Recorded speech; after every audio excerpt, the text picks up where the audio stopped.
तो hello physics के धुरंधर, आपका इलेक्ट्रिक चार्ज एंड फील्ड के बहुत ही इंपॉर्टेंट टॉपिक पर आपका स्वागत है।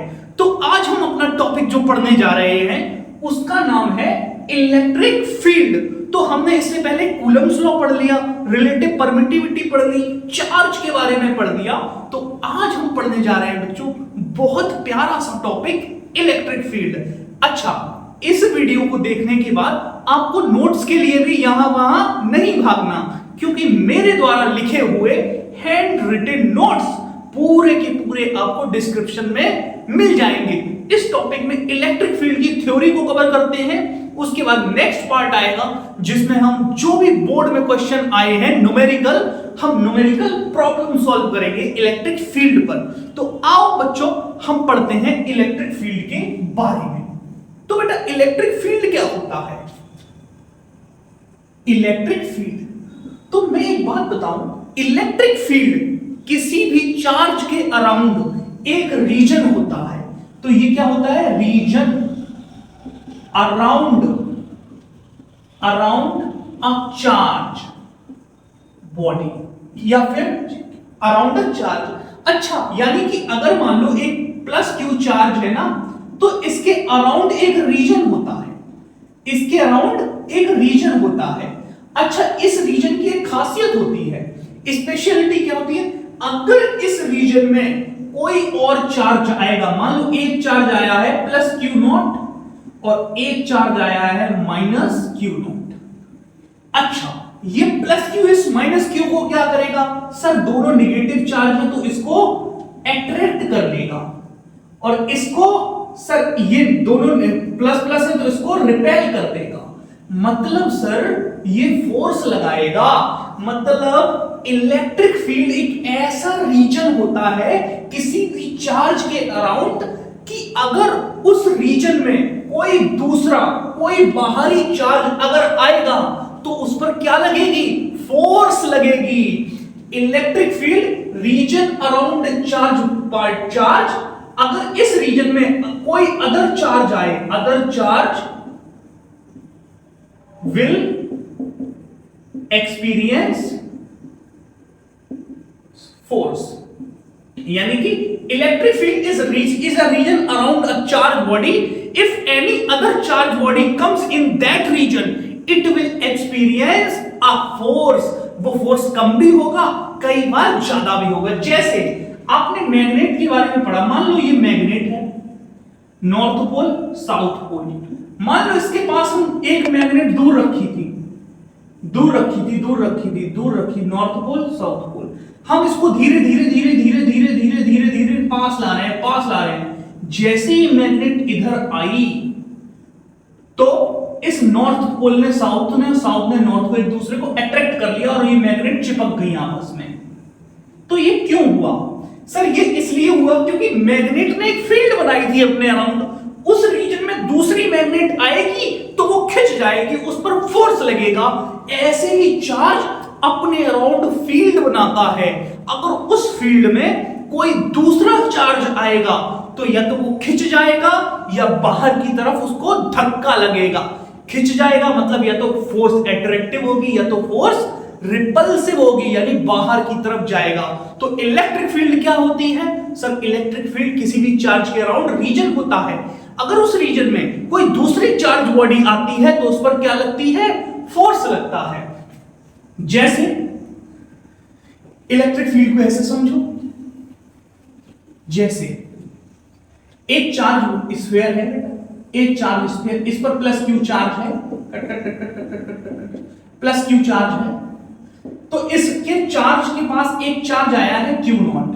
तो इस चार्ज क्यू नॉट पर ये बॉडी स्फीयर क्या लगाएगा? फोर्स लगाएगा। कहां की तरफ लगाएगा? बाहर की तरफ लगाएगा, क्योंकि ये भी पॉजिटिव ये भी पॉजिटिव। तो बेटा ये जो फोर्स लग रहा है ना इस पर, ये फोर्स ये किसकी वजह से लग रहा है? इलेक्ट्रिक फील्ड की वजह से, क्योंकि ये एक्सपीरियंस कर रहा है फोर्स।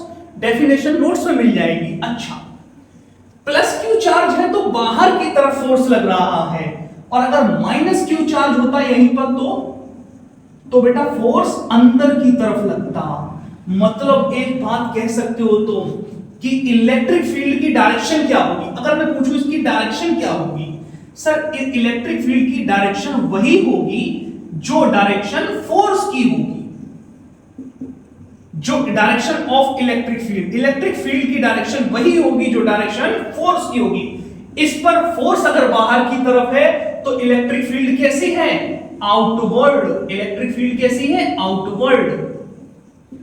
और अगर चार्ज निगेटिव है तो इस पर एक फोर्स अंदर की तरफ है, मतलब इलेक्ट्रिक फील्ड कैसी है, आउटवर्ड। प्लस चार्ज की वजह से इलेक्ट्रिक फील्ड कैसी होगी, आउटवर्ड होगी। अच्छा, माइनस चार्ज है तो माइनस को अंदर की तरफ खींच रहा है, माइनस को अंदर की तरफ खींच रहा है, यानी माइनस चार्ज इधर भाग रहा है, तो माइनस चार्ज की वजह से इलेक्ट्रिक फील्ड कैसी होती है, इनवर्ड होती है। तो एक चीज देख सकते हो आप कि किसी भी पॉजिटिव चार्ज की वजह से इलेक्ट्रिक फील्ड बाहर की तरफ होगी, बाहर की तरफ, बाहर की तरफ, यानी कि रेडियली आउटवर्ड, रेडियली आउटवर्ड। लेकिन यहीं पर कोई निगेटिव चार्ज हो बेटा तो बेटा सर निगेटिव चार्ज में रेडियली इनवर्ड होगी। इलेक्ट्रिक फील्ड कैसी होगी निगेटिव चार्ज की वजह से, रेडियली इनवर्ड। अब हमने पढ़ लिया कि इलेक्ट्रिक फील्ड क्या होती है। सर इलेक्ट्रिक फील्ड रीजन होता है किसी भी चार्ज के अराउंड जहां फोर्स लगता है।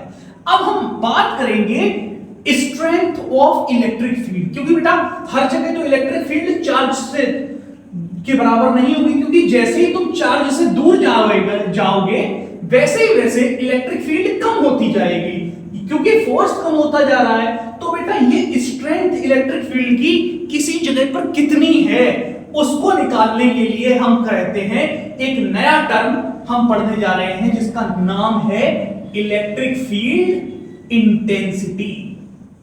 बेटा ये क्या होता है, बेटा इलेक्ट्रिक फील्ड इंटेंसिटी कुछ नहीं होता है, ये स्ट्रेंथ होती है इलेक्ट्रिक फील्ड की किसी भी पॉइंट पर। Strength of electric field eight a particular point. कैसे निकालते देखो, जैसे तुमने कोई चार्ज स्फीयर लिया, इस पर प्लस क्यू चार्ज था, तुमने एक चार्ज रखा क्यू नॉट, तो बेटा क्यू नॉट को तुम ए पे रखो, क्यू नॉट को बी पोजीशन पे रखो और क्यू नॉट को सी पोजीशन पे रखो। तीनों पोजीशन पर जब तुम रखोगे तो देखो कूलम्स लॉ क्या कहता है कि कूलम्स लॉ कहता है force on charge equal to के Q naught upon are square. बेटा जैसे जैसे ये डिस्टेंस बढ़ती जाएगी तो बेटा फोर्स कम होता जाएगा कि नहीं, तो यहां पर फोर्स सबसे ज्यादा, फिर यहां पर फोर्स उससे कम, फिर यहां पर फोर्स उससे भी सबसे कम। तो सबसे ज्यादा फोर्स कहां पर है, सॉरी, तो ये F is greater than F, इस force on A is greater than A। अब यहां पर फोर्स इससे भी ज्यादा, तो सबसे ज्यादा फोर्स इस पॉइंट पर है, A पर। तो ये किस पॉइंट पर तुम देख रहे हो इलेक्ट्रिक, जब फोर्स कम होता जा रहा है तो इलेक्ट्रिक फील्ड की स्ट्रेंथ कम होती जा रही है। तो किसी भी पॉइंट पर इलेक्ट्रिक फील्ड की स्ट्रेंथ को ही हम क्या बोलते हैं, इलेक्ट्रिक फील्ड इंटेंसिटी। इसको निकालते कैसे, देखो इसके लिए हम एक जुगाड़ लगाते हैं। हम क्या करते हैं, किसी भी चार्ज बॉडी है, ये चार्ज बॉडी है, इस पर क्यू चार्ज है, इस पर क्यू चार्ज है, तो इसकी वजह से मान लो पॉइंट P पर हमको इलेक्ट्रिक फील्ड की स्ट्रेंथ निकालनी है, E निकालनी है। इलेक्ट्रिक फील्ड मतलब E वेक्टर क्वांटिटी होती है, इलेक्ट्रिक फील्ड की स्ट्रेंथ निकालनी है। तो बेटा हम कैसे निकालते हैं, देखो हम क्या करते हैं, इस जगह पर एक प्लस क्यू नॉट का चार्ज रख देते हैं और इस चार्ज को नाम देते हैं टेस्ट चार्ज। इस चार्ज पर जो इस चार्ज पर ये चार्ज फोर्स लगाएगा ये बॉडी, इस चार्ज पर मान लो फोर्स लगा है F बाहर की तरफ, ठीक है, आउटवर्ड डायरेक्शन में फोर्स लगा है। तो बेटा फोर्स निकाल लिया और हम इलेक्ट्रिक फील्ड इंटेंसिटी को निकालते हैं, फोर्स को डिवाइड कर देते हैं किससे, टेस्ट चार्ज से।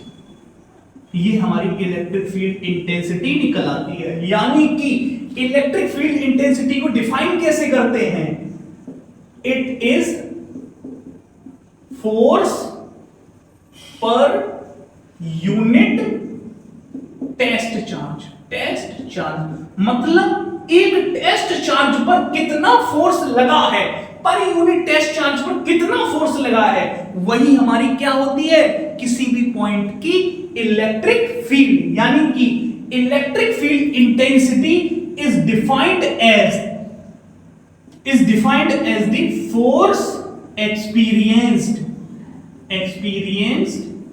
experienced by a test charge. It is the force experienced by a unit positive test charge. Unit positive test charge when brought near a charge body. तो बेटा इलेक्ट्रिक फील्ड इंटेंसिटी क्या होती है, strength होती है electric field की किसी भी पॉइंट पर। इसको निकालते कैसे हैं कि उस पॉइंट पर किसी भी चार्ज पर जो फोर्स लग रहा है वो force per unit test charge हमारा क्या होता है, इलेक्ट्रिक फील्ड। इसको टेस्ट चार्ज क्यों किया, क्योंकि टेस्ट चार्ज इसलिए कहा क्योंकि इसी की मदद से तो हम इलेक्ट्रिक फील्ड टेस्ट कर पा रहे हैं किसी भी पॉइंट की। तो इलेक्ट्रिक फील्ड इंटेंसिटी कैसे निकालते हैं, force per unit test charge. ये फॉर्मूला एकदम याद कर लो। अच्छा यहां से अगर तुम देखो इलेक्ट्रिक फील्ड का तुमको फॉर्मूला मिल गया है, इलेक्ट्रिक फील्ड का तुमको फॉर्मूला मिल गया है। तो इलेक्ट्रिक फील्ड का फॉर्मूला तुमको क्या मिला, electric field is equal to electric field intense. अच्छा अब हम हर जगह जब बोलेंगे ना इलेक्ट्रिक फील्ड तो उसका मतलब होगा इलेक्ट्रिक फील्ड इंटेंसिटी मतलब मैग्नीट्यूड। तो इलेक्ट्रिक फील्ड इंटेंसिटी यानी इलेक्ट्रिक फील्ड का फॉर्मूला है force per unit test charge. तो इलेक्ट्रिक फील्ड इंटेंसिटी कैसी क्वांटिटी है बेटा, वेक्टर क्वांटिटी। वेक्टर क्वांटिटी है क्योंकि इसके पास डायरेक्शन होती है, क्योंकि डायरेक्शन कैसी होती है, या तो इनवर्ड होगी या फिर आउटवर्ड होगी। इनवर्ड या फिर आउटवर्ड। इनवर्ड कब होगी, पॉजिटिव चार्ज जब नेगेटिव चार्ज होगा, और आउटवर्ड कब होगी, जब पॉजिटिव चार्ज होगा। अच्छा यहां से तुम इसकी यूनिट बताओ। यूनिट, इसकी यूनिट होती है बेटा न्यूटन, फोर्स की यूनिट न्यूटन, चार्ज की यूनिट कूलम। तो न्यूटन पर कूलम इसकी क्या होती है, यूनिट। इसकी एक यूनिट और होती है, वो आगे चल के पढ़ोगे, वोल्ट पर मीटर। वोल्ट पर मीटर। अच्छा डायमेंशन निकालो। डायमेंशन की बात करूं तो इसकी फोर्स की डायमेंशन mLt-2 और चार्ज की डायमेंशन देखो I equals to Q upon T। तो Q equals to I into T, यानी कि करंट की डायमेंशन एम्पियर, टाइम की डायमेंशन T, तो A अपॉन T लिखो। तो देखो M, A ऊपर गया तो -1, ऊपर ये T -1 गया तो L T-3 हो गया। तो ये तुम्हारी इलेक्ट्रिक फील्ड की डायमेंशन आ गई। और तुम इस फॉर्मूले को मॉडिफाई करके ऐसे भी लिख सकते हो, मान लो किसी भी पॉइंट पर अगर तुम्हें इलेक्ट्रिक फील्ड दी है, किसी भी पॉइंट पर तुम्हें इलेक्ट्रिक फील्ड दी है, किसी भी पॉइंट पर इलेक्ट्रिक फील्ड दी है, मान लो किसी भी पॉइंट पर तुमसे कह दिया E इलेक्ट्रिक फील्ड है और उधर चार्ज Q0 रखा है, तो इस चार्ज पर कितना फोर्स लग रहा होगा, तो force equal to Q into Q0 into E के बराबर, इतना फोर्स लग रहा होगा। इस तरह से भी यूज कर सकते हो, Q को उधर भेज दो, F इक्वल टू Q। तो एक फॉर्मूला यहां पर और तुम कर सकते हो। अब इसको समझो, उसके बाद हम पढ़ने जा रहे हैं electric field intensity due to a point charge. तो हर घड़ी आंसू गुम है किसी के प्यार में, दिन सुबह शाम। आप लोग भी कहीं गुम हैं क्या? नहीं होइएगा प्लीज, पूरी 12th अच्छे से पढ़ लीजिए। वरना सब कुछ गुम हो जाएगा। चलो अब हम पढ़ने जा रहे हैं इलेक्ट्रिक फील्ड इंटेंसिटी पहला, किसकी वजह से? Due to a point charge. एक पॉइंट चार्ज की वजह से हम इलेक्ट्रिक फील्ड की इंटेंसिटी निकालेंगे किसी भी पॉइंट पर। मान लो बेटा एक पॉइंट चार्ज रखा है प्लस क्यू, ठीक है, इसकी वजह से क्या करनी है हमको? आर डिस्टेंस दूर एक पॉइंट पी है। इस पॉइंट पी पर हमें यह पता करना है कि इस पॉइंट पी पर इलेक्ट्रिक फील्ड इंटेंसिटी यानी कि इलेक्ट्रिक फील्ड की स्ट्रेंथ यानी कि इलेक्ट्रिक फील्ड कितनी होगी। तो वही तरीका सर हम क्या करेंगे, कहीं से एक टेस्ट चार्ज लाएंगे और यहां पर रख देंगे प्लस क्यू नॉट। एक टेस्ट चार्ज हमने क्यू नॉट नाम का यहां पर पॉइंट पी पर रख दिया। अब हम इस टेस्ट चार्ज पर फोर्स निकालते हैं। तो हमको पता है अकॉर्डिंग टू कूलम्ब्स लॉ, तो इस चार्ज पर फोर्स कितनी लगेगी? सर ये भी प्लस, फोर्स किधर लगेगी? बाहर की तरफ, k Q naught upon are square. तो according to Coulomb's law force on q naught due to plus q charge कितनी होगी बेटा? तो ये फोर्स होगी F इक्वल्स टू के Q naught upon are square. अच्छा, electric field at point P कैसे निकालोगे? सर वाई डेफिनेशन हमने पढ़ा है, वाई डेफिनेशन हमको पता है, वाई डेफिनेशन कि सर इलेक्ट्रिक फील्ड होती क्या है? Force per unit test charge Q naught से डिवाइड कर दो। तो फोर्स कितना है? फोर्स है K Q naught upon Q naught R square into upon में क्या है? क्यू नॉट, तो क्यू नॉट मल्टीप्लाई ये नीचे। तो इस क्यू नॉट से ये क्यू नॉट कट गया, तो तुम्हारी इलेक्ट्रिक फील्ड क्या बची? के क्यू अपॉन आर स्क्वायर, के क्यू अपॉन आर स्क्वायर, ठीक है। तो इलेक्ट्रिक फील्ड होती है force per unit test charge. अच्छा, अगर इसको वेक्टर फॉर्म में लिखना है, मान लो इसको वेक्टर फॉर्म में लिखना है तुमको, तो सर कुछ नहीं, आउटवर्ड डायरेक्शन में है, या तो ऐसे लिख दो कि electric field is equal to के क्यू, के की जगह क्या लिख सकते हैं? 1/4 pi epsilon naught into Q upon are square multiply by unit vector in the direction of R. तो आर का यूनिट वेक्टर ले लो, आर कैप लिख दो, या फिर ऐसे लिख दो और इस पर वेक्टर साइन लगा दो, या फिर ऐसे लिख दो 1/4 pi epsilon naught Q upon are square. Direction simply लिख दो, इस पर फोर्स किस डायरेक्शन में लग रही है? बाहर की तरफ, तो आउटवर्ड लिख दो। तो देखो पॉजिटिव चार्ज की वजह से इलेक्ट्रिक फील्ड किधर होती है? आउटवर्ड डायरेक्शन में होती है। मान लो ये चार्ज निगेटिव होता, तो सर ये चार्ज निगेटिव होता तो क्यू को इधर खींचते, तो इलेक्ट्रिक फील्ड की डायरेक्शन ऐसी होती। समझ में आया? हाँ। तो अब ये तुमने इलेक्ट्रिक, तो किसी भी पॉइंट चार्ज क्यू की वजह से पॉइंट पी जो भी आर डिस्टेंस पर है उस पर इलेक्ट्रिक फील्ड कितनी होगी? के क्यू अपॉन आर स्क्वायर। चलो इसका ग्राफ पढ़ लेते हैं। अगर हम इसके ग्राफ की बात करें तो बेटा देखो फॉर्मूला हमारा क्या है? ग्राफ E वर्सेस R का ग्राफ, E वर्सेस R का ग्राफ। तो E तुम देखो यहां पर इनवर्सली प्रोपोर्शनल है R स्क्वायर के, मतलब जैसे जैसे R बढ़ेगा E कम होगा। देखो R बढ़ेगा तो E, तो ये हो गया इसका graph, E is inversely proportional to R square. इसका मतलब क्या है? इसका मतलब ये है कि अगर रेडियस को हम डबल कर दें, मतलब डिस्टेंस को हम 2r को हम 2r कर दें, तो बेटा हमारी इलेक्ट्रिक फील्ड कितनी हो जाएगी? बेटा 2 का स्क्वायर 4, मतलब हमारी इलेक्ट्रिक फील्ड E/4 हो जाएगी, यानी 1/4 टाइम रिड्यूस हो जाएगी। मान लो r को हम हाफ कर दें, r/2, तो हमारी सर इलेक्ट्रिक फील्ड 4 गुना बढ़ जाएगी, 4e हो जाएगी। समझ में आया इसका मतलब? तो E वर्सेस R का ये आपका ग्राफ है। इसको नोट कर लो, नोट क्या कर लो, पूरे नोट्स मिलेंगे आपको, लिखे लिखा है। तो electric field intensity due to है पॉइंट चार्ज। अच्छा, तो आपने ये सब देख लिया, अब दो चीजों और समझ लो। तो पॉजिटिव चार्ज की वजह से मैं कहूं इलेक्ट्रिक फील्ड किधर होगी, अगर कोई पॉजिटिव चार्ज है उसकी वजह से देखो फोर्स किधर जा रहा है, बाहर की तरफ। टेस्ट चार्ज पर फोर्स किधर लग रहा है, बाहर की तरफ। तो इलेक्ट्रिक फील्ड पॉजिटिव चार्ज की वजह से कैसी होगी, बाहर की तरफ, ठीक है। और नेगेटिव चार्ज की वजह से अगर मान लो यहां माइनस क्यू होता तो फोर्स किधर लगता, अंदर की तरफ।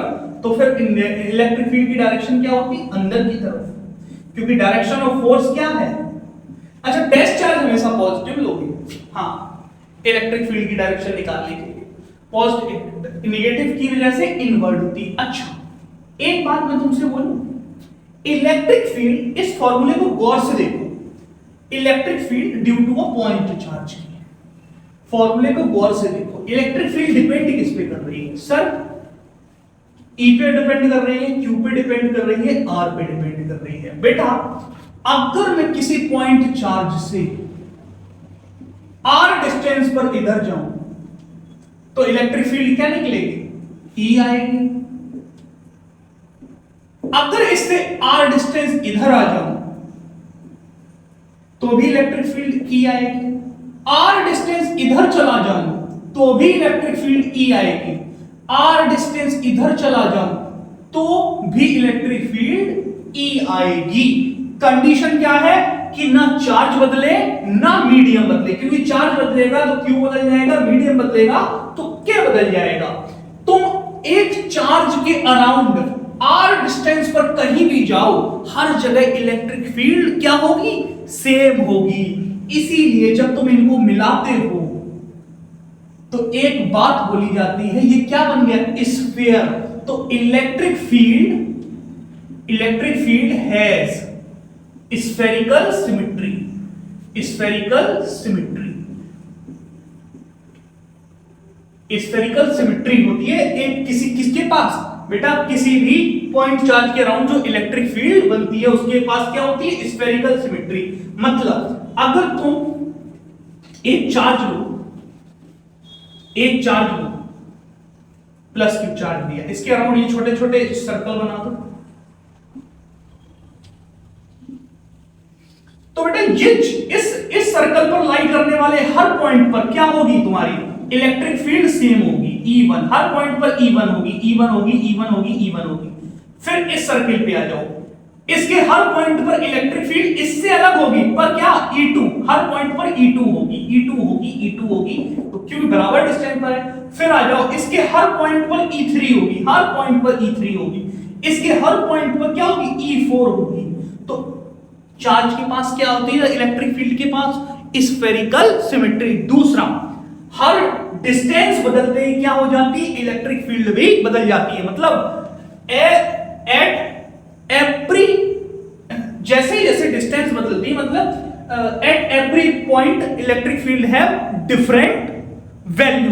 बट पॉइंट वो कैसा होना चाहिए सर, वो सर्कल पर लाइन ना कर रहा हो, मतलब वो डिस्टेंस उसकी अलग होनी चाहिए। तो ये बातें आपने इलेक्ट्रिक फील्ड के बारे में पढ़ी। पॉइंट चार्ज की वजह से इलेक्ट्रिक फील्ड किसी भी जगह पर कितनी होती है।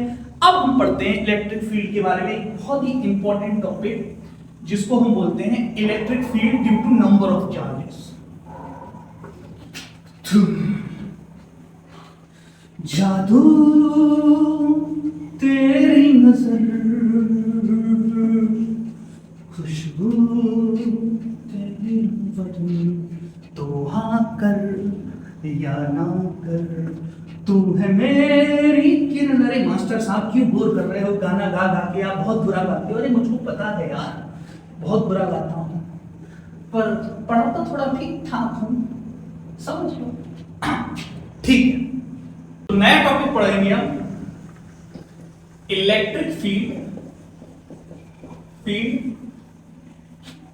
Due to number of charges.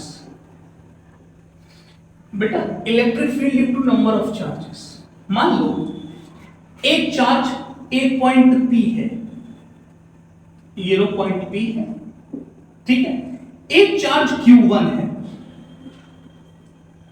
एक चार्ज Q1 है, इस पॉइंट P से R distance, R1 distance, Q1 है। तो इसकी वजह से यहां पर फील्ड क्या होगी सर? E1 होगी बाहर की तरफ, क्योंकि पॉजिटिव चार्ज की वजह से बाहर की तरफ ही आती है इलेक्ट्रिक फील्ड। दूसरा पॉइंट चार्ज है Q2 प्लस Q2, ये कितनी डिस्टेंस पर है? अगर हम बात करें ये R2 डिस्टेंस पर है। तीसरा चार्ज है प्लस Q3, ऐसे एक चार्ज और है Qn प्लस Qn, ऐसे मल्टीपल चार्जेस। ये इसकी डिस्टेंस इससे कितनी है? R3, इससे इसकी डिस्टेंस कितनी है? Rn, यानी कि Q1, Q2, Q3, Qn charges present हैं। इन सारे चार्जेस की वजह से हमें पॉइंट P पर क्या निकालनी है? इलेक्ट्रिक फील्ड निकालनी है। तो देखो कैसे निकालेंगे। Q1 की वजह से इस पॉइंट P पर कैसे होगी सर? बाहर की तरफ होगी, पॉजिटिव चार्ज है इसलिए। Q2 की वजह से सर, Q2 की वजह से ये लाइन ऐसे जोड़ दो, इलेक्ट्रिक फील्ड E2 बनेगी। Q3 की वजह से इलेक्ट्रिक फील्ड E3 ऐसी होगी। Qn की वजह से सर इलेक्ट्रिक फील्ड En होगी।